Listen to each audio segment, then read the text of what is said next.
Welcome to the last breakfast. Please enjoy the video. You start by preparing both sides, your phone and the car. Turn the ignition to ACC or on so the head unit powers up, then enable Bluetooth on your phone and make it discoverable.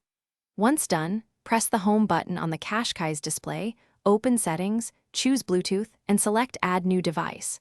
Do this now so the car actively searches. That makes the next steps fast and prevents timeouts while you fumble with menus.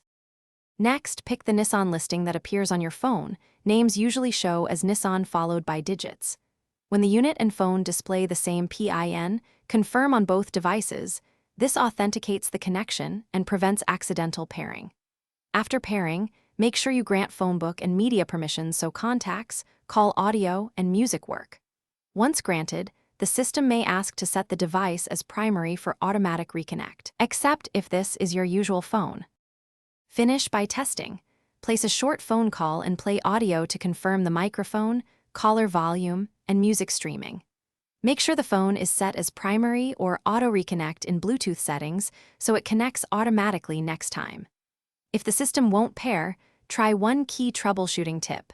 Remove old or duplicate pairings on both the car and phone. Then reboot the phone or restart the car's infotainment system before repeating pairing. That clears conflicts and usually fixes persistent failures. Thanks for watching. If this was helpful, leave a like and consider subscribing. See you next time.